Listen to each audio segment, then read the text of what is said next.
네, 안녕하세요. 7월 3일 배상훈 정정군의 막장 또는 난장 토론 시작하겠습니다. 정정군입니다. 네, 배상훈입니다. 예. 우리 입센노라님은 오셨고 김문주님 그리고 프리티 골드님, 데보라님, 지혜님 그리고 카렌님 밴쿠버 괜찮으신지 모르겠습니다. 현이팔사님 같이 하시는 분, 아이콜라님, 73님, 박가은님, 복수님 그리고 수정님 오셨습니다. 예. 우리 배 선생 잘 모르지만 난 노트북 보고 있으니까 네. 제일 먼저 오신 라벤더님, 블루베리님, 미강님 이런 분들이 먼저 오셔가지고 대기하고 계셨습니다. 네. 아 밴쿠버 얘기하니까 지금 밴쿠버도 지금 날씨가 그냥 뭐 그렇죠. 폭염이 그냥 뭐 우리가 상상할 수 없는 폭염이라면서요. 42도 뭐 예. 44도라니까 예. 완전히 바깥에 나갔다 그냥 뭐 예. 다치는 거죠. 우리 지금은 여기는 한국은 이제 장마가 시작되는 거고 그렇죠. 오늘도 뭐 전국적으로 비가 많이 온다고 하더라고요. 네. 국지성 폭우라든가 예. 갑작스럽게 뭐 집중적으로 내리는 거 이게 사실 가장 큰 문제가 되죠. 그렇죠. 이제 뭐 장마 오면 또 태풍 올 거고. 그렇죠. 사실 뭐니 해도 보면 최근에 그 광주의 그 철거 현장 붕괴라거나 쿠팡 화재라거나 이런 재난이라고 하는 게 자연의 재난이 이 사람의 어떤 범죄보다 훨씬 더 무서운 거잖아요. 사실은. 그렇죠. 그게 이제 장마고 태풍. 우리 배 선생은 태풍의 무서움 잘 모르시죠? 네, 저는 뭐 내륙에 살아가고 내리고 살고 저는 이제 바닷가 사셨잖아요. 원래 부산에 살았으니까 이거 부산이나 경남 쪽이나 전남 쪽에 바닷가 해안 쪽에 태풍은 제 어렸을 때는 진짜 저희 집이 슬레이트 집이었는데 네. 벽돌로 만들어진 슬레이트 집이었는데 어느 날 태풍이 와. 태풍이 오는데 문을 열었어. 그 부엌 쪽에 있는 슬레이트가 날아가 버린 거야. 문을 여니까 밖이야. 밖이야. 헌해. 원래 지금 작은 뭐 네. 옛날식 그 부엌이고 있었는데 문을 여니까 없어. 그렇죠. 참 그런 일도 있었는데 지금이야 많이 나아졌겠지만 그래도 뭐 태풍이나 장마 같은 자연재해는 워낙 무서운 거니까. 그렇죠. 조심하셔야 될 것 같아요. 다들. 네. HJ로님 그다음에 카렌님은 뭐 28도로 나아졌다고 하네요. 예. 예. 그리고 영남님 모셨고 정석정님 그리고 테리우스님, 비나리님, 시아님, 효신님, 민김님, 아님 오셨습니다.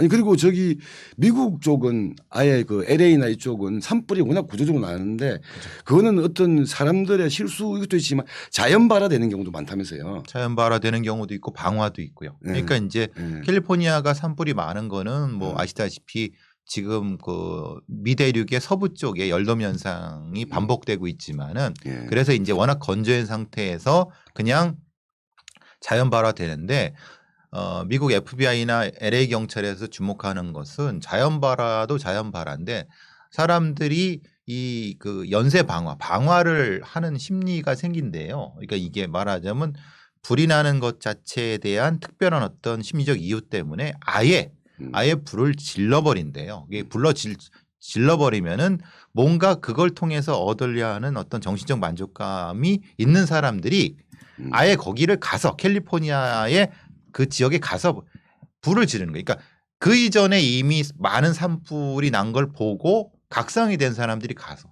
그러니까 이게 자연재해이다가 인재로 됐다가 이게 교차하는 겁니다. 그렇죠. 그래서 이것 때문에 FBI에서도 많이 주목하고 있다 그러더라고요. 예, 하여튼 뭐 오늘은 인재를 얘기하는 것이 아니라 자연재해 다들 조심하시기를 바라고요. 예. 그리고 조금 더 오늘 뭐 아까 우리 미리 들어오셨던 우리 분들이 많이 대화를 나누시던데 좀 잡스러운 얘기를 좀 합시다. 잡스럽다고 하면 안 되지. 우리가 원래 잡스러운데 뭐. 우리는 잡스러울 수 있는데 어제 뭐 우리 정유정 작가라고 요새 그 양반 제법 유명하신 소설가 아니에요? 뭐 그렇죠. 점심 먹었다면서 왜 먹었어요? 정유정 작가 7년의 밤을 쓰신 정유정 작가가 그 이제 그 뭐 어떤 인연이 돼 갖고 여러 그 소설을 작하실 때 여러 분에서 뭐 저한테 몇몇 그런 말씀을 주십니다. 뭐 도움도 요청을 하고 또 여러 얘기를 하면서 왜냐하면 그분이 스릴러 영역이니까. 됐고 빨리 짧게 얘기해. 그래서 뭐 소설 썼어요?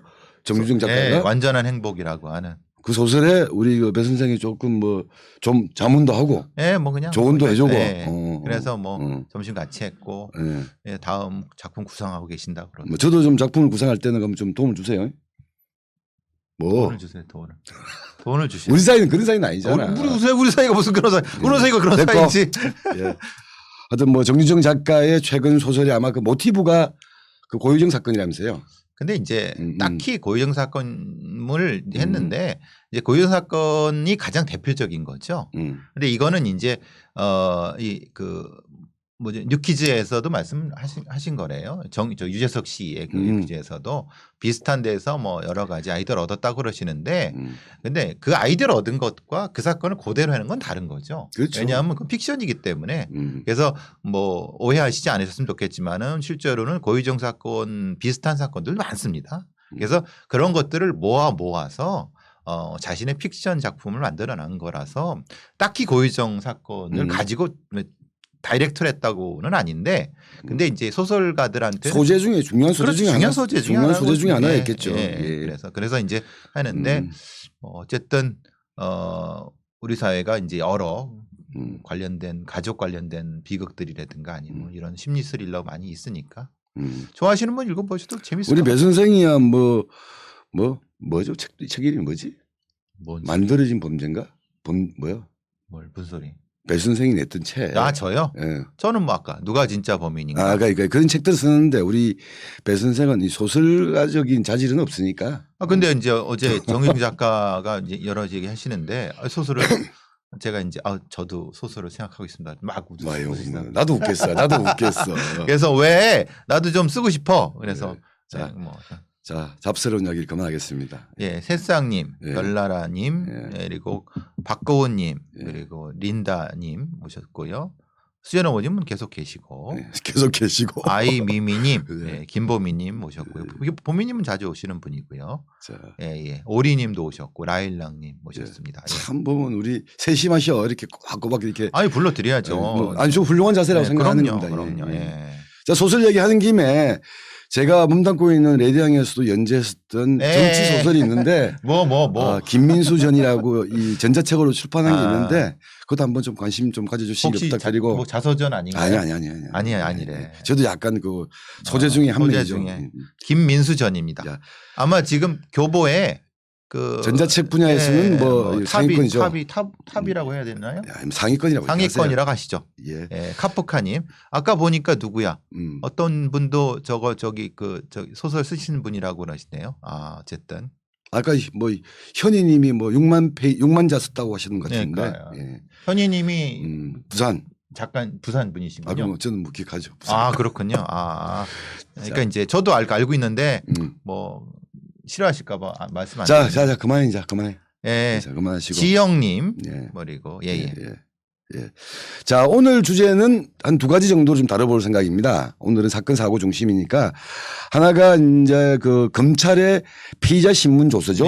피신 조서라고 하는 건데 피의자에 대한 검찰 단계에서의 수사 기록이죠. 수사 기록이 내년 1월부터는 이제 증거 능력이 제한되죠. 제한됩니다. 이게 간단히 제가 말씀을 드리면 경찰이 원래 잡혀가게 되면 경찰이 이름, 주소, 직업 이게 이렇게 쭉 쓰잖아요. 범죄 행위에 대한 질의를 하고 답변을 하는 과정을 경찰 단계도 있고 검찰 단계도 있는데 이게 이제 이 경찰 단계는 사실은 그게 어떤 법정 증거 능력은 없는 거죠. 그렇죠. 없는데 이제 검찰 단계에서 작성한 신문 조서는 본인이 여기서 말했다가 법정에 가가지고 그냥 쌩까더라도 검찰에서 한 비신문 조서를 쓰고 자기 지문 날인하죠. 지문 날인하는 것은 증거 능력으로 채택이 되는데 내년 1월 1일부터는 그 능력이 제한이 되죠. 그 상황 설명을 좀 먼저 해주시면서 얘기를 해보시죠. 왜냐하면 이제 검경수사권 조정이라든가 이 여러 가지 수사 관행에서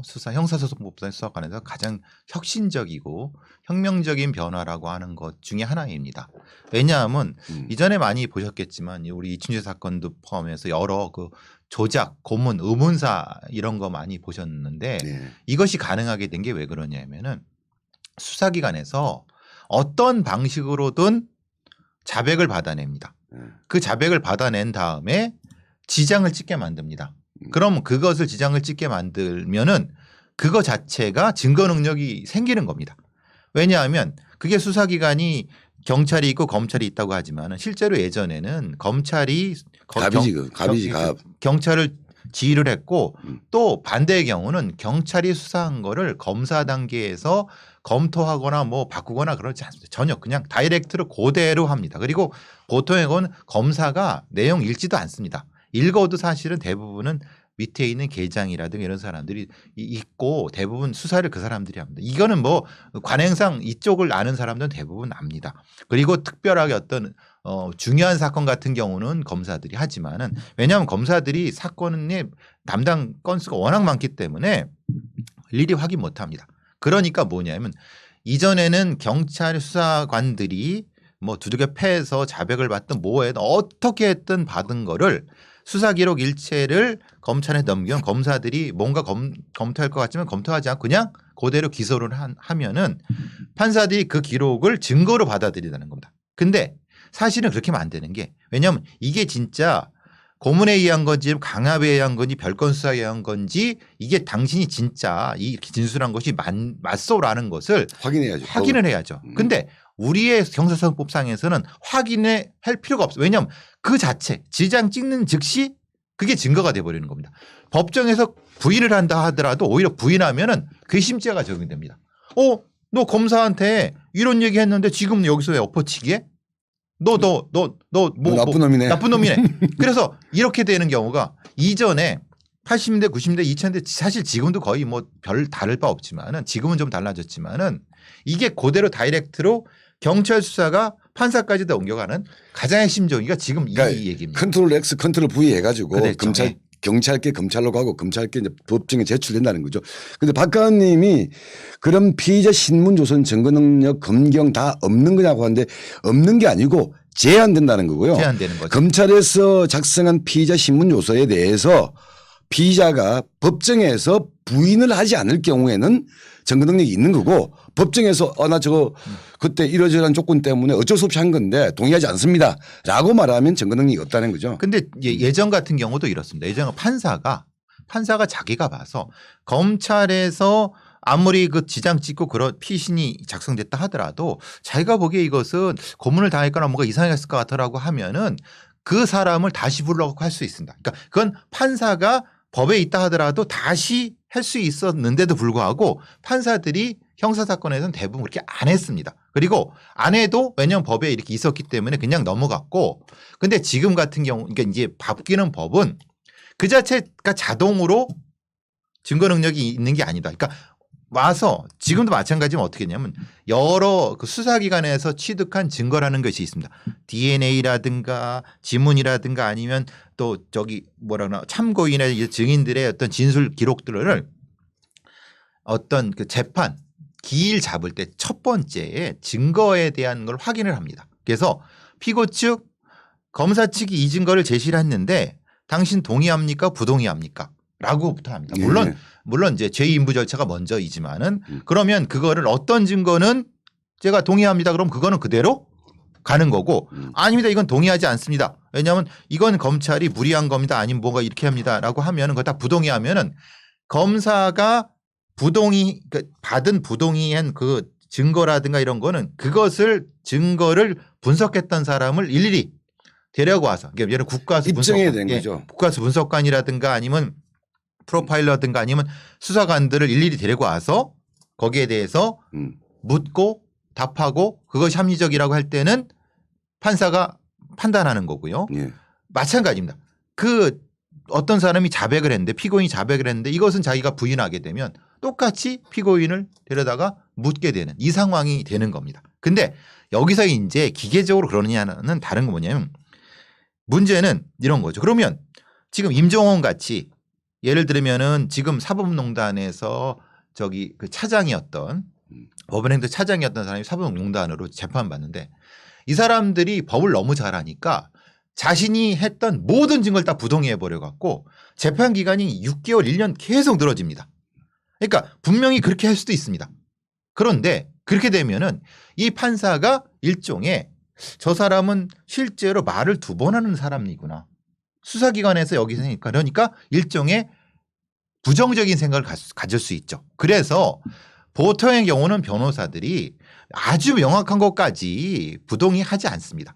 그러면은 일종의 괘씸죄가 걸려버리기 때문에. 그런데 임종원 같이 사법농단에 오랫동안 자기가 오랫동안 판사해서 이걸 너무 잘하는 사람들은 그걸 다 부동의해 갖고 일일이 다 따져 갖고 사보타지 하는 거지. 그렇죠. 그런 형태하는 겁니다. 늘어뜨리게 만들 수 있는 약간 간접적으로 물먹이기 작전을. 물먹이기 작전은. 근데 이것도 가능하긴 한데 문제는 그거는 아주 특수한 사람들. 예를 들면 그 판사였던 피고인들은 가능한 거는 이 판사의 성향을 너무 잘 알기 때문에 성향과 메커니즘과 판단의 어떤 이 메뉴를 아니까 그렇게 하는 거지. 보통의 피고인들은 그렇게 하면은 판사들이 다 그거를 거꾸로 이제 괘씸죄가 적용돼 갖고 이렇게 돼버리기 때문에 그렇게 못합니다. 이게 뭐 몇 분이 말씀하셨는데 검찰 그 피의자 신문 조서가 아까 뭐 고문에 의한 건지 이런 것이 확인이 안 되는 건데 그나마 예를 들면 좀 무기가 있거나 저명인사들 이런 사람들은 그냥 그 고문을 당해서 갔는데 그걸 폭로하면 그렇죠. 싸움이 되는 거야. 그렇죠. 그 대표적인 분이 이제 김건태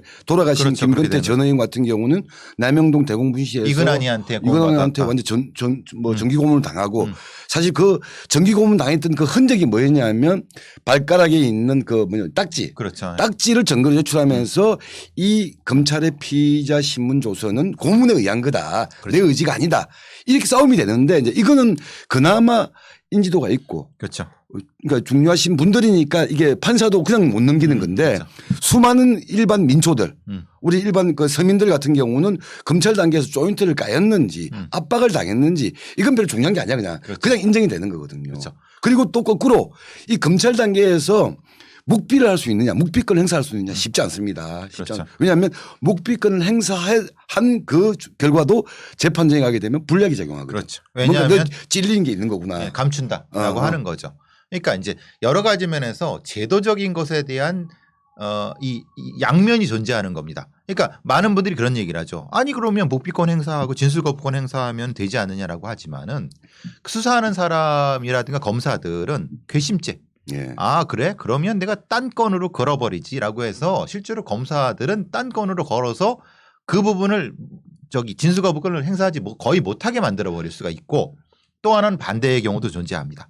그건 경찰 단계에서도 그럴 수도 있는 거고 그것을 판사들이 가려줘야 되는데 안 가려줍니다. 왜냐하면 이걸 일일이 가리게 되면 자기네들이 피곤해지고 형사사건에 대한 전문성이 없는 사람들은 오히려 거꾸로 그런 진술거부권 자체를 괘씸죄로 걸어버리기 때문에 이런 문제가 될 수 있기 때문에 그럽니다. 그런데도 불구하고 왜 지금처럼 이 피의자 신문조서를 제한하냐면 다시 말씀드리면은 수사기관의 막강한 능력 때문에 일단 자백을 받은 거를 모두 증거로 인정해 버리면은 이 피고인의 방어권이 심대하게 침해되기 때문에 그렇습니다. 그건 뭐 김근태 의장도 포함하지만 많은 경우 우리가 보통 재판은 당사자주의 그러니까 말하자면 그 무기의 평등이 유지돼야 되는데 피의자 신문 조서를 무조건 증거로 받아들이게 되면 방어권 그리고 어떤 당사자 무기의 평등이 심하게 깨져버립니다. 왜냐하면 피고인이 거기에 대한 방어권을 행사할 수 있는 방법이 없습니다. 왜냐하면 갇힌 상태에서 신문실 같은 데서 압박 상태에서 얘기를 하라고 하고 그걸 그렇게 할 수 있는 방법이 여러 가지 있습니다. 왜냐하면 검사들이 일일이 불러갖고 조진 다음에 제대로 묻지도 않고 다음 날 오라 그래 또 묻지 않고 계속 반복시켜서 똥개 훈련시킬 수 있고 그런 게 흔한 겁니다. 그리고 관련된 것 일지도 않은 계좌를 싹 다 뒤질 수도 있고 뭐 예를 들면 어떤 사람을 완전히 빨가벗길 수도 있는 거고 그런 무기의 평등이 형성되지 않았기 때문에 최소한의 무기의 평등을 유지시키려고 하면 피의자 신문조서의 증거 능력은 제한하되 다만 검찰이나 경찰에서 조사한 어떤 조서를 법정에 제출해서 그 상황에 대한 인부 절차를 확인받게 하는 것. 인부 절차라는 게 인정, 부인 이런 거죠. 그걸 하는 과정을 해도 사실은 이걸 해도 검찰이 그렇게 불리하지 않습니다. 왜냐하면은 판사들이 그렇게 생각을 해요. 이렇게 검사 단계에서 이렇게 얘기를 했는데 이거 자체를 일괄적으로 부인하게 되면 피고인이 사실은 거짓말하고 있다는 것을 판사한테 그러니까 변호인들이 그렇게 안 시킵니다. 당신이 진짜 이 압박을 받았으면 그 부분만 부인해라. 일괄적으로 부인하면 당연히 판사가 뭐라고 생각하겠냐 이런 식으로 하죠. 자, 그런데 이제 이 문제가 뭐냐면 우리 그 변호사 스님도 있지만 우리가 앞서서 한번 그 뭐 유전 집유 무전 네, 할 때 나왔지만 이 경찰 단계에서부터 검찰 단계까지 이 피의자 신문 조사를 하는 과정에 변호인의 조력을 받을 수 있는 사람이 몇 명이나 되겠느냐. 그렇죠. 그 퍼센트 지난번에 말씀하셨잖아요. 40%는 나홀로 재판. 그렇죠. 30%는 국선. 그다음에 한 20몇 %는 이제 사선. 그렇죠. 이런 과정이 있기 때문에 사선도 급이 있고. 급이 있는 거고 이런 과정에서 경찰과 검찰이라고 하는 거대 공권력과 피의자로서의 대항력을 행사할 수가 제한돼 있기 때문에 아주 제한돼 있습니다. 이거는 실제로 피고인이 자신의 입맛에 맞는 변호인의 어떤 걸 할 수 있는 사람은 실제로 전체 피고인의 5%도 안 됩니다. 그것도 한 1, 2%는 대부분은 이제 힘 있는 자들이니까 우리가 여기는 열애고 그리고 변호인의 참여라고 하는 것도 오히려 오죽했으면은 대한변호사협회에서 변호인 매뉴얼을 만들어 갖고 이 조사받을 때 변호인들이 이렇게 와서 뭔가 한마디 조언하려고 하면 조사관들이 그 조용히 하세요. 지금 공무집행 방해입니다. 이렇게 갖고 계속 변호인들도 압박을 해요. 그러니까 실제로 변호인들이 좀 힘없는 흔히 말하는 경력 얼마 안 되는 변호인들은 가봤자 꼬다른 보릿자루밖에 안 돼요. 보통 그냥 뭐 어떤 검사장급은 아니라 부장검사급 정도라든가 부장판사급 정도 되는 변호사가 가야지 그래도 조사관들이 겁을 먹지 보통의 그냥 로스쿨 출신이라고 뭐 폄훼하는 건 아닌데 가봤자 그래서 이제 그 방어권에 행사하는데 변호인 동석 선임 이런 부분이 유리할까? 유리합니다. 그런데 실제로 그것을 제대로 못하는 변호인도 많습니다.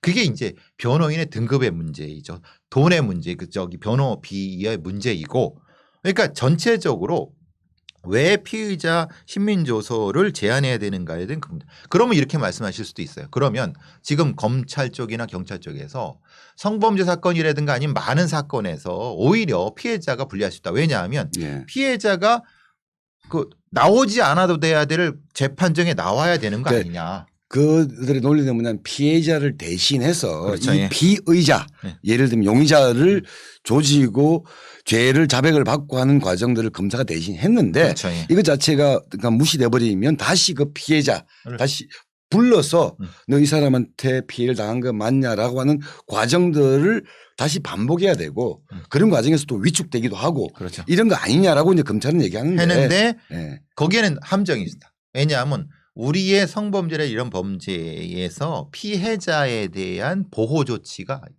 워낙 미흡했기 때문에 여러 방법이 있습니다. 오히려 피해자를 공판정에 출석시켜 갖고 그때 이제 피고인을 나가게 할 수도 있고 그러니까 법정 바깥으로 나가게 할 수 있고 또는 원거리 형태의 신문 절차도 있습니다. 그거를 적극적으로 판사들이 하지 않기 때문에 그런 피해자가 2차 피해 낼 수 있다는 것을 이게 검사들이 얘기하는 것일 뿐이지 공판정에서도 피해자의 어떤 보호할 수 있는 조치는 지금도 많이 있습니다. 안 할 뿐입니다. 그러니까 제일 중요한 거는 그러니까 원래 그 검사의 기소가 되면 기소의 유죄 선고율이 한 90% 넘잖아요. 그렇죠. 그 이유가 뭐냐면 아까 말씀드렸던 우리 검찰이 피의자 신문조서를 유력한 증거로 인정하기 때문에 1단계를 거쳐서 재판을 하게 되면 대부분 검사 윈 되는 경우가 많다는 그렇죠. 거죠. 대부분 그런 의미에서 원칙적으로 피의자의 자기 방어권들을 좀 균등히 보장해 주는 게 제1의 원칙이고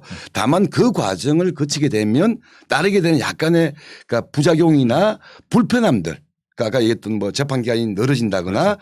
피의자가 다시 출두해야 된다거나 이런 과정들은 그 부차적인 것에 대해서는 오히려 보완을 하면서 가야 되지 이것 때문에 피의자의 방어권이라든가 이 검찰의 편의주의를 손들어 줄 수는 없는 거 아니겠습니까? 그렇죠. 그리고 또 하나가 여기서 이제 포함되는 게 우리 뭐 수전호분님 말씀하셨지만 가장 먼저는 수사관과 검사의 전문성입니다. 그러니까 우리의 어떤 수사관들이라든가 검사들이 어떤 범죄에 대한 어떤 수사를 이게 전문성이 많이 부족합니다. 그래서 수사를 제대로 조밀조밀하고 합리적으로 못하기 때문에 그 사람 그러니까 결국은 물적 증거 중심의 수사가 진행이 안 됐다는 거예요. 이전에는 뭐냐면 물적 증거 중심의 수사가 안 됐고 자백 중심의 수사가 된 걸 그걸 관행으로 여겼기 때문에 지금의 수사관들이 그 물적 증거 중심의 그 어떤 이 훈련이 안 돼 있어요. 검사들도 마찬가지고. 그러니까 편의주의지. 그렇죠. 자기네들은 아니 지금 그냥 자백만 받으면 되는 거를 왜 굳이 복잡하게 증거를 찾느냐라고 하는 거죠. 근데 거꾸로 생각해 보면은 사실 이 사람이 범인인지 아닌지도 모르는 상태에서 수사관이나 검사가 예단을 가지고 저 새끼 범인이야. 저 새끼 조금만 줘주면 내가 알아. 다 보면 이게 한두 번 겪은 것도 아니고 산전수전 공중 다 겪은 내가 볼 때 제 범인 맞아. 그렇죠. 관심법이 궁예 관심법이 을 가지고 있는 수사관과 검사들이 많아요. 이런 얘기를 해요. 내가 20년 넘게 이런 수사를 했는데 딱 보면 알아라고 하는 수사관. 근데 실제로는 그 사람 능력 없습니다. 검사들도 비슷합니다.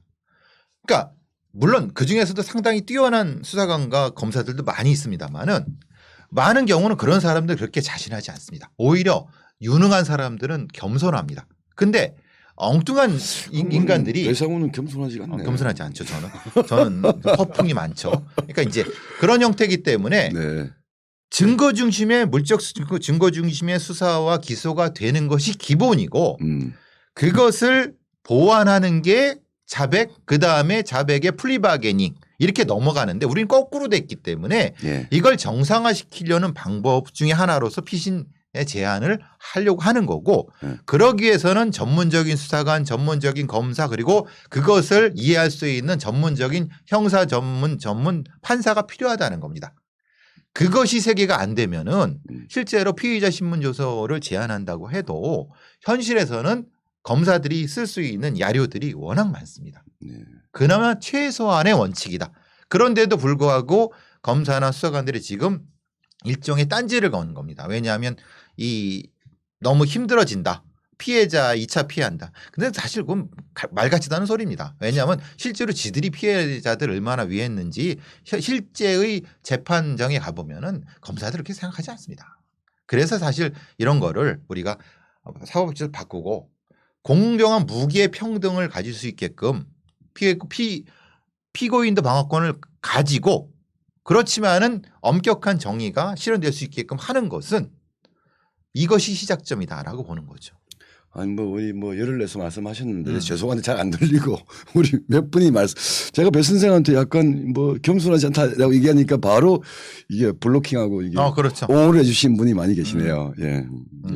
근데 뭔 얘기하다 말았지? 몰라요. 왕까치님 우리 오셨고요. 수지님 오셨고 민규님 오셨고 정희님도 오셨어. 지연님도 오셨습니다. 이거는 우리 지금 배 선생은 검찰 경찰 이런 걸 두루 경험을 해보신 분이기 때문에 또 그쪽에서 이야기 되면 저는 과거에 또 국가보안법으로 피의자로 들어가서 검찰의 피의자 신문조서는 제가 묵비권으로 행사했습니다. 그냥 쌩 깠죠. 쌩 깠는데 이제 검찰 단계 가잖아요. 검찰 단계 가서 제일 듣는 말이 뭐냐 하면 검찰 단계에서 너 묵비하면 그 재판에서 아주 불리하게 작용한다. 그냥 거기서 말하는 게 좋을 걸 이런 이야기들을 검찰 옆에 있는 조사관 옆에서 이제 또 구치소로 돌아오게 되면 옆에 있는 사람들 그런 조언들을 많이 해주는 거예요. 검찰 단계에서까지 묵비권 행사하게 되면 불이익으로 작용할 거다. 그런데 어느 날 갑자기 가니까 또 뭐냐면 이게 별건으로 기소가 될 수도 있다라고 얘기하더라고요. 압박을 근데 하죠. 뭐냐면 심한 게 아니야. 상군법 위반이야. 그렇죠. 그때 너 예비군 안 나간 거 있던데. 그렇죠. 이런 식의 경험들이 있기 때문에 지금 우리가 주제로 다루고 있는 피의자 신문조서는 아무리 흉악범이라고 하더라도 저자의 그 사람의 방어권들은 제도적으로 절차적으로 보장돼야 된다. 그런 의미에서 아까 우리 배 선생이 얘기했던 인부 절차라거나 이런 것들은 늦었지만 지금은 도입되는 게 맞다. 이런 생각이 좀 듭니다. 저도. 정의로운 복수님 말씀하신 사실 유죄 진술의 신빙성을 판사의 재량인데 문제는 그 판사가 얼마만큼 그 심리적이면서 여러 가지 전문적으로 판단할 능력이 있는가는 아무도 증명할 수가 없습니다. 왜냐하면 그런 그 판사가 어떻게 육성되고 어떻게 전문성을 가진지에 대해서 우리 국민들은 모릅니다. 그러니까 형사재판의 재판 판사의 전문성을 검증할 수 있는 투명한 길이 있어야 된다는 겁니다. 왜냐? 실제로 우리 같은 경우는 일종의 도제식으로 부장판사 밑에 배석판사로서 몇 년 있고 그다음에 그걸 가지고 이렇게 해서 그러니까 흔히 말하는 판결문을 수습 때 쓰고 배석 때 쓰고 그래서 어느 순간인가 이렇게 올라가는 단독까지 올라가는 그런 건데 그거를 외부에서 검증할 수 있는 전문서를 검증할 수 있는 어떤 수단이 있느냐에 대한 것은 그래서 지금 말씀하신 것처럼 어떤 똑같은 진술을 들었는데 A 판사는 이게 맞다고 생각하는데 B 판사는 틀리다고 생각해. 말을 들었는데 이게 도대체 이게 합리적이지도 않아. 그럼에도 불구하고 그냥 그 판사는 그 직을 유지할 수밖에 되는 그런 것도 우리가 사법 질서의 어떤 민주화 입장에서 그리고 투명화 입장에서 반드시 검토를 해야 됩니다. 그래서 이제 저는 그런 얘기를 하죠. 배심제를 가야 되느냐? 아니면은 누구 말대로 뭐 법원장을 선출직으로 가야 되느냐? 아니면 여러 가지 제도가 도입이 돼야 됩니다. 지금처럼 흔히 말하는 소수의 엘리트 집단이 그냥 지들끼리 판사를 뽑아가고 계속 자기들끼리만 평가하는 이 시스템은 이건 전혀 사법 질서로서는 이건 민주적이지 않습니다. 저 누가 그러시던데 여기 난장 토론에서는 우리 배 선생이 아주 힘이 있으시네요. 저기 아니 저 다시 법님이 배 교수님 난장에서는 아주 힘이 있으시네요. 좋다고 하시는 거예요. 다른 데서도 좀 이렇게 좀 액션. 오케이. 오케이 좀 그렇게 해주시기를 바라고요. 하여튼 근데 이런 게 사실은 검찰 개혁의 본령 아니냐 이런 생각이 좀 들죠. 마셔버리자님이 예. 뭐 커피 쏠려고 슈퍼챗 쓰는데 안 되네요라고. 그럼 저기 계좌로 달라고 해주세요. 됐어요. 안 될 때도 있고 될 때도 있는 거죠. 우리 편집장 계좌로 쏴주세요. 그럼. 저기 정종군님은 운동권 학생이셨습니다. 이렇게 나오길래. 누구야? 아는 사람인가? 자 됐고. 복수가 아는 사람. 모르죠 나는. 아니 친구인가 보네. 좀 그러지 마. 좀.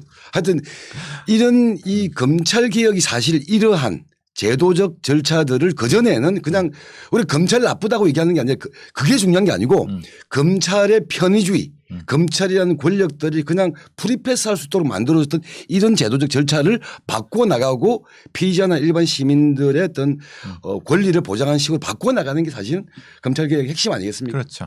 검찰개혁의 핵심은 그거죠. 예. 피해자 중심의 수사 그리고 어떤 투명한 수사 그리고 전문적인 수사 이게 검찰개혁의 핵심인 거죠. 예. 별건 수사 안 하고 어쨌든 뭐 자르고 여기까지 됐나요? 네. 자 다음 주제 한번 더 가봅시다. 다음 주제는 이거 우리 말도 꺼내기 싫은데 그 이춘재 있잖아요. 이춘재 그 화성 연쇄 살인 사건의 진범. 근데 이 화성 연쇄 살인 사건이라고 하는 그 희대의 사건을 결과적으로는 이춘재의 지 고백에 의해서 드러난 건데 그 과정에서 누명, 피해, 고문, 조작을 당했던 피해자들이 좀 모여가지고 물론 돌아가신 분들도 계시니까 이건 뭐 더 많아지겠지만 이분들이 과거사위원 이기 정확하게 말하면 진실 화해를 위한 과거사 정리위원회에 제대로 처리 안 되었던 결국 이분들은 국가폭력의 피해자잖아요. 이분들의 어떤 그 권리 국가의 책임 또는 그 당시 가해자였던 고문을 했건 조작을 했던 그 수사관들에 대한 정확한 조사와 책임을 물어달라고 지금 제기를 한 거죠. 이 사건을 좀 한번 다뤄볼 생각입니다. 이춘재 그 자체가 아니라. 그렇죠. 그래서 제가 이제 뭐 지난주에 뭐 스트레이트에 출연을 했었습니다. 스트레이트는 정확히 인터뷰를 한 거죠. 그 뭐 이제 다른 앞쪽에 실시간 방송도 말씀드렸지만 약간 좀 배경을 설명을 드리려고 합니다. 그 스트레이트 방송은 이제 이춘재 사건 자체가 아니라 이춘재가 벌인 사건을 당시의 수사 경찰들이 어떻게 조작, 왜곡, 또 고문 이렇게 했고 그들이 지금도 경기도 어디 지역에서 골프 치러 다녀요. 처벌받지 않고. 그것이 어떻게 가능한 게 된 부분에서 그 기자하고 여러 얘기를 했습니다. 그 기자분도 굉장히 안타깝다. 왜냐하면 그들이 사건을 조작하고 고문하고 뭐 시체를 어디 파묻고 그랬는데 뭐 자기들도 그냥 그랬다고 하고 근데 지금의 법체계에서는 어떻게든 처벌도 받지 않고 룰루랄라 지금 골프 치러 놀러 다닌다. 너무 안타깝고 분노한다라고 하면서 이제 저도 마찬가지고 많은 분들이 그래서 할 수 없이 지금 그분들이 진실과화위원회에 이것을 조사해 달라라고 신청을 하신 거죠. 상태인데 문제는 강제권이 없습니다. 그 위원회 자체에. 강제 수사권이 없어요? 조사권이 있을 건데? 조사권이 있는데 수사권이 없기 때문에 그들이 출석을 안 하고 진술을 안 한다 하더라도 기껏해야 과태료밖에 안 물렸어요. 아니 근데 나는 일단 몰랐는데 이 화성 연쇄 살인 사건에 억울하게 누명을 썼거나 이런 분들 대표적인 분이 8차 사건 무기징역 살다가 나오신 윤석열 씨 그분 정도하고 몇 분 정도 말았는데 이번에 요 방송 생각하면서 살펴보니까 그렇게 피해를 입고 누명 또는 뭐 이렇게 목숨을 잃으신 분들 이런 분들이 엄청나대요 보니까. 그렇죠.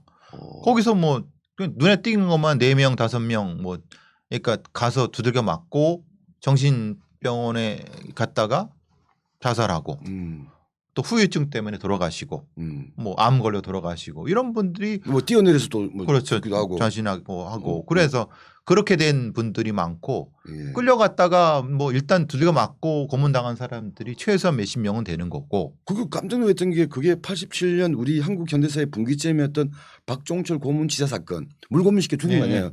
그 다음 해에 그 젊은 10대를 거의 그렇게 해서 똑같이 그렇게 죽였더만요. 똑같이 그렇게 했고 그 뒤에 그렇게 했고 그리고 그것을 지도한 자가 이근환이고. 그러니까요. 네. 그 수사팀을 지도한 자가 이근환이래요. 거기에 파견 나와. 화성경찰서에 파견을 가가지고 지가 직접 안 했겠지. 왜냐하면 이 화성 연쇄 살인 사건 관련된 용의자들을 조사하는 사람들한테 아까 우리 얘기했잖아요. 무슨 증거 이게 중요한 게 아니고 딱 재인 것 같은데 그렇죠. 증거가 없어. 일로 봐. 두드려 패고 이렇게 했던 것을 노하우를 가르쳐 주기 위해서 희대의 고문 경찰 이근환을 파견시켰고 그리고 거기서 이제 어떤 일이 벌어졌는지는 기록이 없습니다. 이근환이 뭘 했고 그리고 그때 경찰들이 어떤 방식으로 수사했는지에 대한 기록 자체가 없습니다. 그리고 스트레이트에서 나온 그 기록도 지금 그 사람들이 뭐라고 했냐면 자기가 이 수사 기록을 썼는데 내가 이 수사 기록에서 안 썼다고 얘기를 합니다.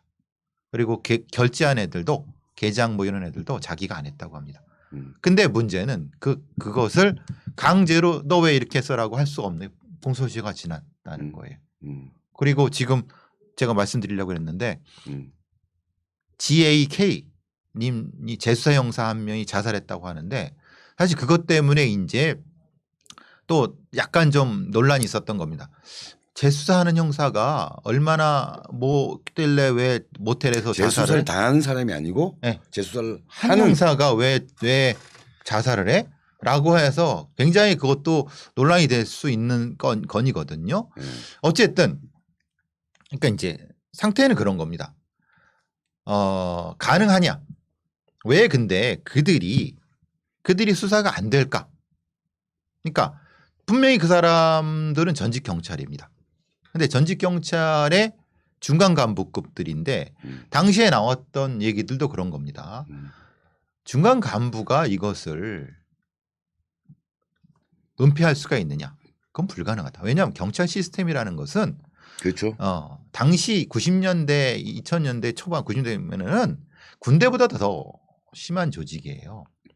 그렇기 때문에 중간 간부급 저 어리버리한 경감 경정 애들이 함부로 뭐 이렇게 절대 불가능합니다. 그러니까 보통 검경 이렇게 얘기하는데 검찰 경찰 얘기해서 수사권을 가진 집단으로 얘기하는데 다른 표현은 뭐가 있냐면 군경이라는 말도 있어요. 그렇죠. 군대 경찰. 이건 무슨 말이냐면 무력 집단이라는 거죠. 그렇죠.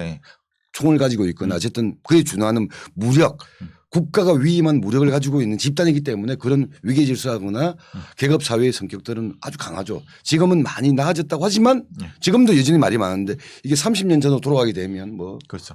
그래서 제가 한마디 더 말씀드리려고 하면은 경찰들은 퇴직하면은 일종의 그 침묵 조직이 딱 있습니다. 경우에 말한 거 아니에요? 경우에. 예. 그럼 제가 말한 거 아닌데 이 사람이 말한 겁니다. 근데 이제 그 경우에 관련된 비리가 나온 게 지난번에 유상봉의 한밭집 말씀드렸었죠. 광주에서 한바왕. 예. 광주에서는 철거왕. 그런데 그리고 한밭집의 한바왕. 왜 근데 한바왕이 경찰과 연결돼 경찰 고위직들이 많이 걸릴 수밖에 없었던 구조에 대한 걸 지난번에 제가 말씀드렸습니다.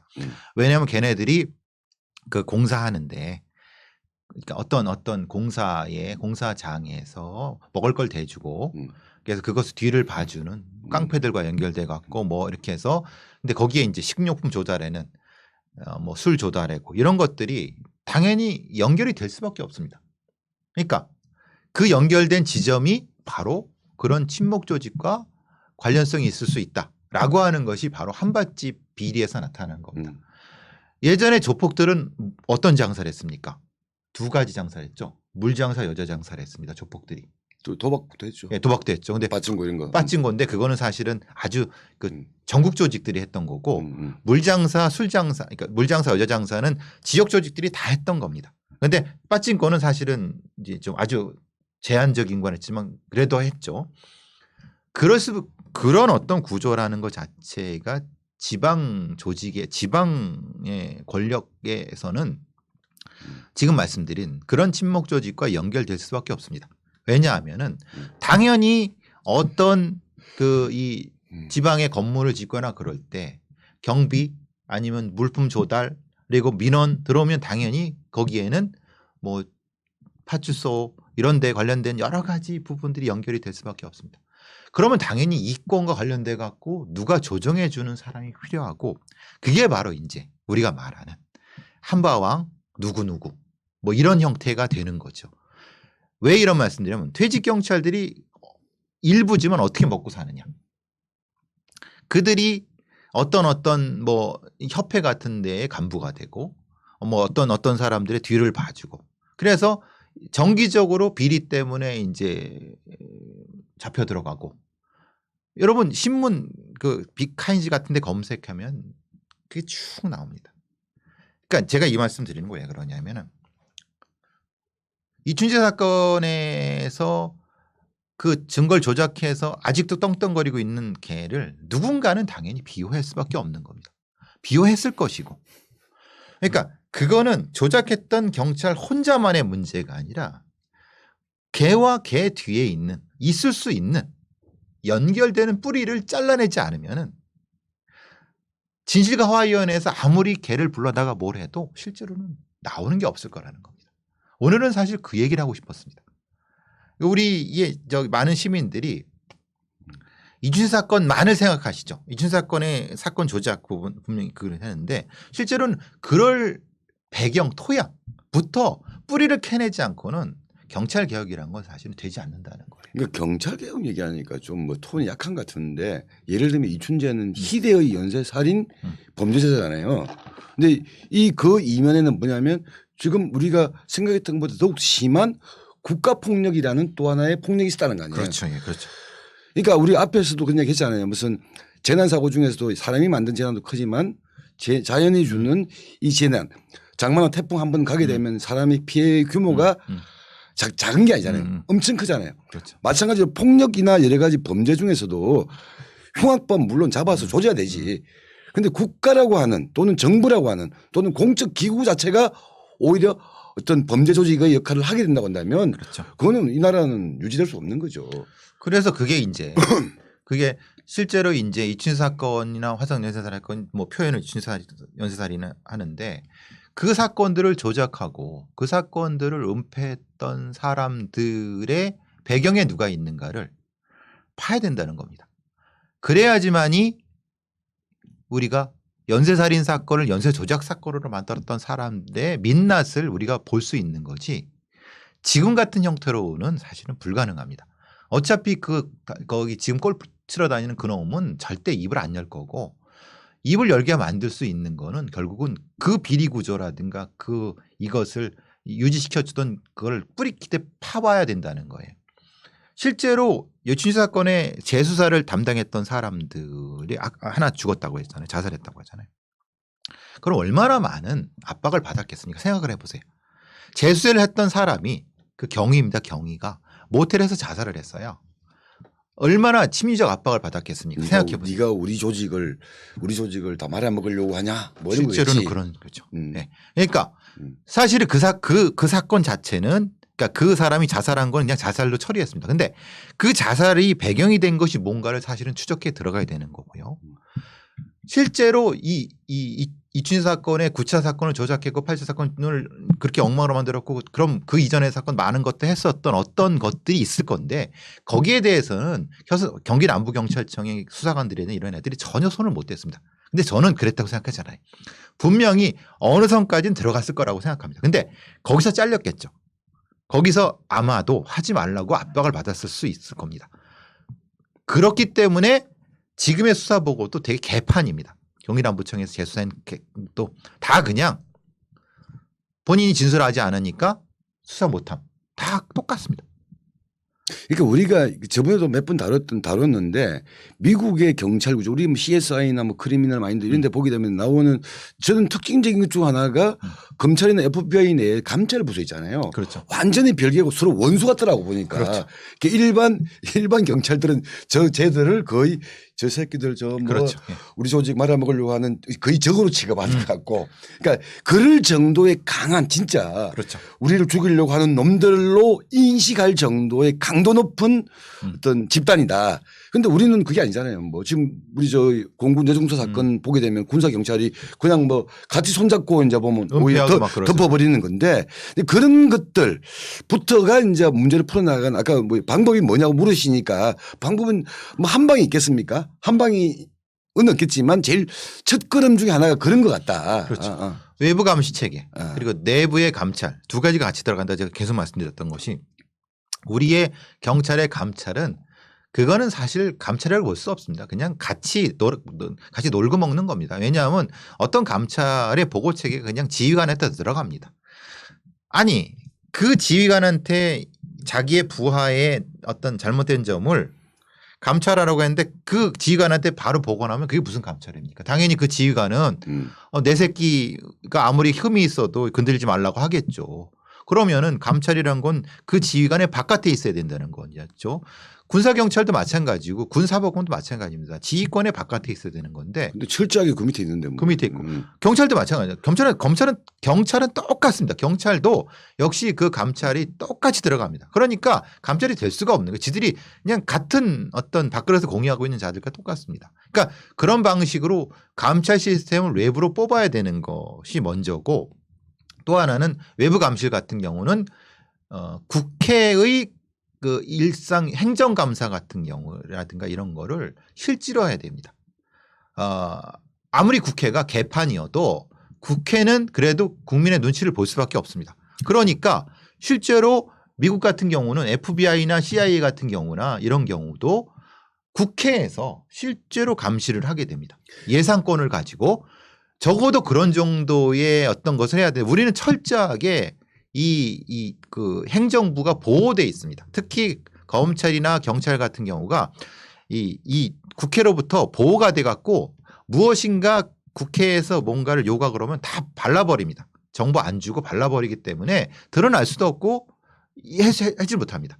이게 사실 어떻게 보면 우리나라 대통령제의 문제이기도 하지만 거기까지 갈 필요는 없지만은 아니 그런데 지난주 우리가 일주일 전에 무슨 주제를 한번 다뤘냐 하면요. 경찰들이 검경 수사권 조정 이후 수사 종결권을 갖고 나서는 사건을 가려받으려고 하는 게 그렇죠. 있다. 네. 그렇게 됐잖아요. 근데 지금 이 경찰에 대한 두려움이 또 생기는 거야. 지금 이 사건뿐만 아니라. 그렇죠. 이런 구조에 언젠간 나를 보호해 주는 집단이 아니라 뭐 또 나도 잘못하면 얽혀갈 수 있는 그런 경찰이 또 수사 종결권까지 가지게 돼. 그러니까 이게 참 검찰도 우리가 조인트를 까야 되지만 경찰도 조인트를 까야 되고 또 하나는 뭐 우리 배 선생은 자기 이야기니까 자기 입으로 말을 못 하겠지만 배 선생 같은 전문성을 가지고 있는 이런 약간 이 수사 조사와 관련된 전문가인데 이 사람도 보면 결국은 지가 무슨 경찰대 출신이야. 예를 들면 동국대 무슨 경찰학과 출신이야. 소위 말하는 한국의 이 경찰의 성골 진골 라인이 아니거든요. 이게 아까 보면 내가 볼 때는 경찰 조직 내 우리 여기서는 아름다운 관계지만 경찰 그룹 내에서는 왕따 같은 사람 같아요. 전 죽일 놈이죠. 경찰한테 전 죽일 놈이죠. 이런 죽일 놈한테 감시를 그러니까 이런 죽일 놈들, 견제할 놈들이 이제 제대로 말을 해야 되고 이런 사람들이 검찰 내부에도 있어야 되는 거죠. 경찰 내부에도. 그렇죠. 근데 우리는 그런 시스템이 없습니다. 왜냐하면 경찰의 여러 위원회 조직들이 있지 않습니까? 이번에 변산사건 심의위원회나 이런 것처럼 아니면 무슨 경찰위원회라 그러니까 자치경찰위원회 같은 경우도 다 밥그릇을 공유하고 있는 인간들입니다. 전직 경찰이었거나 전직 경찰이면서 뭐 저기 경찰학과 교수거나 아니면 변호사인데 경찰 일을 했던 사람들 이런 사람들이 겉은 민간인인데 사실은 친경찰 쪽에 있는 사람들이 대다수고 그중에 일부 그냥 시민단체 인권운동하는 사람들 몇몇 구색을 맞춰갖고 해갖고 그러니까요. 실제로 다수로 하면은 그냥 거수기 역할밖에 못합니다.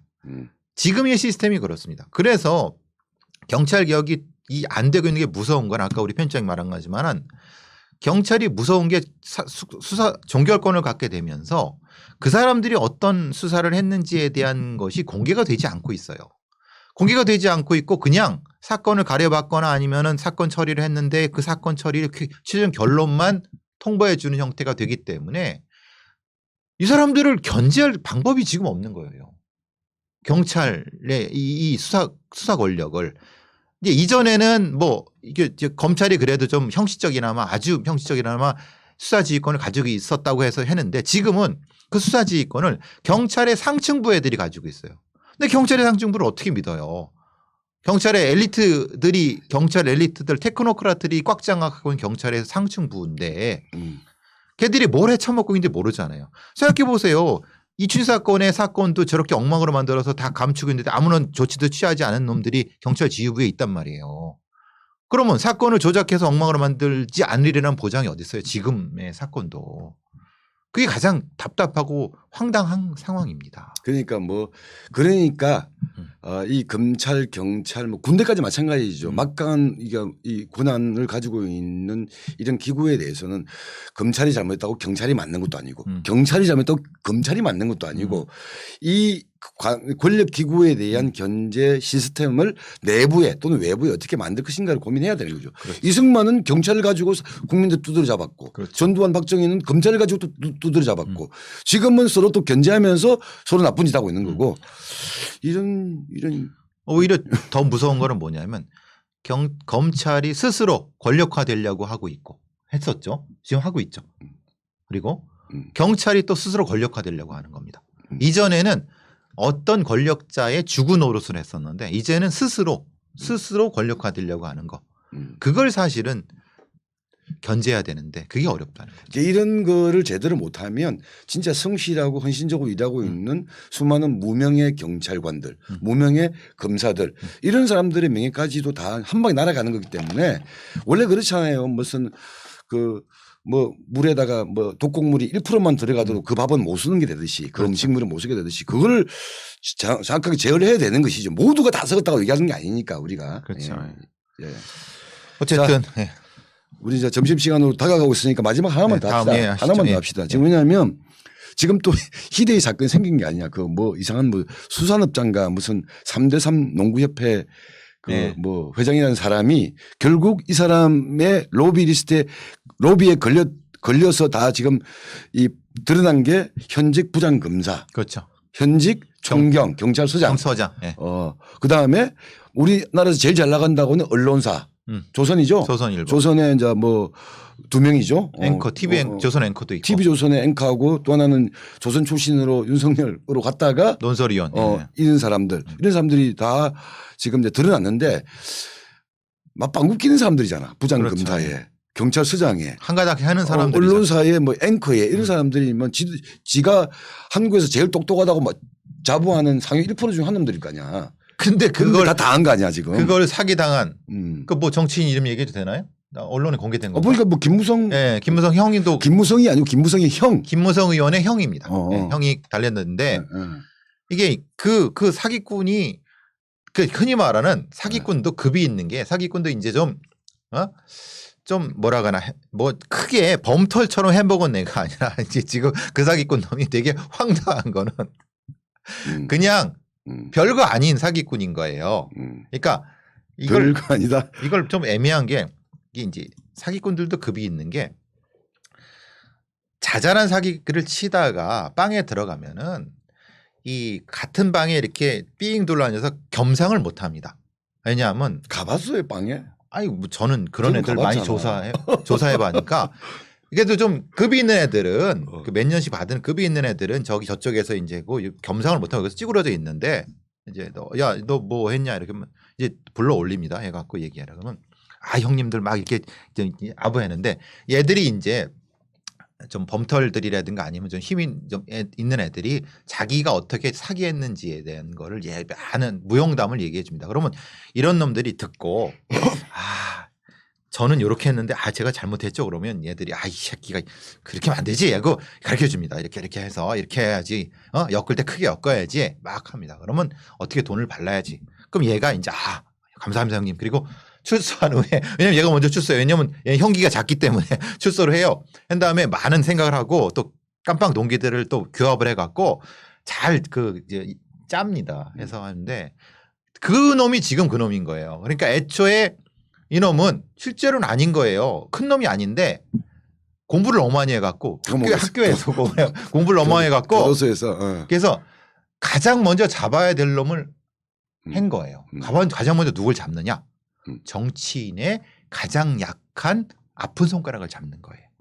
정치인 중에서도 어리바리한 가족이지 쉽게 그렇죠. 말하면. 네. 말하자면 정치인인지도 좀 급이 있어. 대표급인 정치인인데 그 중에서도 약간 좀 그런 사람 있지 않습니까? 그 친 중에서 아픈 손가락이라는 게 계속 좀 모자라. 근데 좀 보태줘야 돼. 순수하고 순진해.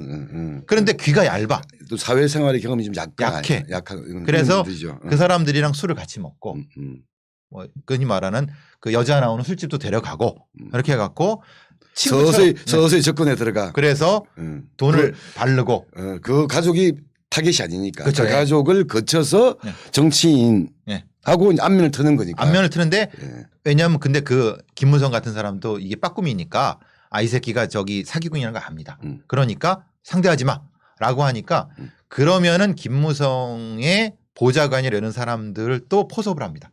김무성 몰래 보좌관을 엮은 다음에 그러니까 예를 들면 이런 겁니다. 해서 그 보좌관을 통해서 다른 사람 소개를 받는 겁니다. 그러니까 급이 낮은 정치인이라든가 아니면 급이 낮은 언론인을 소개받는 겁니다. 그러면은 이 언론이나 정치인들은 아 김무성 보좌관? 김무성한테 내가 연결할 수 있겠다 싶어갖고 혹해갖고 이게 약발이 들어가는 겁니다. 이래서 엮여갖고 핵의 지금 상태라고 전 보여집니다. 우리가 있잖아요. 제가 주장하고 싶은 게 뭐냐면 우리 저기 유튜브나 방송에서 우리 배 선생 많이 챙겨주셔야 돼요. 보면 그냥 이런 분들이 잘못 삐끗하게 되면 큰 사기 칠 것 같아. 왜냐하면 사기의 시스템 이런 과정을 다 아니까 범죄자의 심리도 아니까 이런 분들 우리 조금 정도에서 벗어나게 되면 큰 사고 치니까 우리가 잘 붙잡아 줍시다. 그러니까 지금 같은 경우도 잘 보시면 아시겠지만 무슨 논설위원 무슨 부장검사 하는데 이 사람들이 아주 그 방구는 끄는데 그러니까 꼭대기까지 올라가기 바로 전 단계 이무기 단계들입니다. 그러니까 조선일보 논설위원도 조선일보 논설위원 엄청 많습니다. 아시다시피.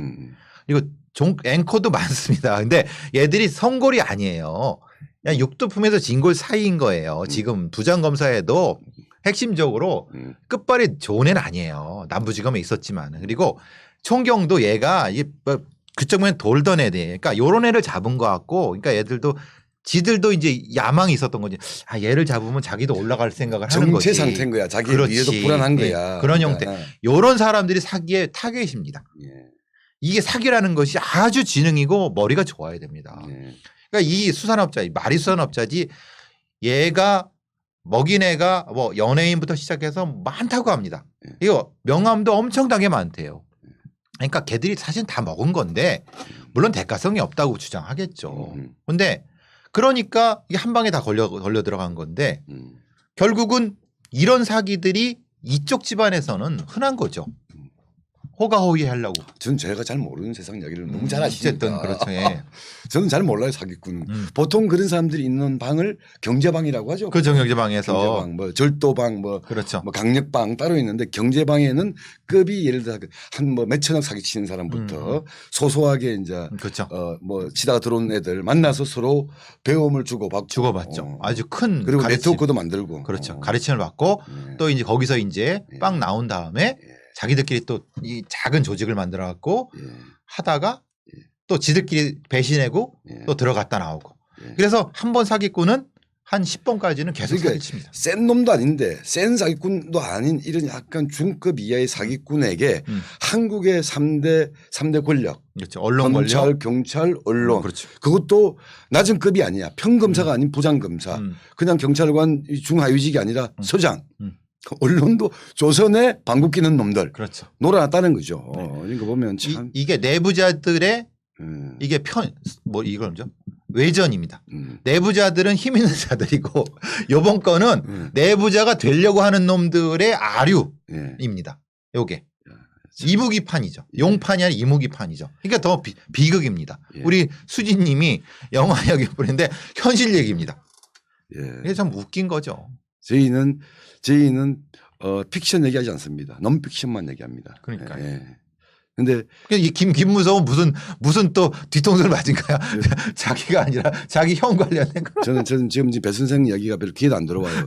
현이 84님이 얘기하셨잖아요. 12시다. 지금 배시기가 지금 신호를 지금 오고 있기 때문에 오케이. 오늘은 세 가지.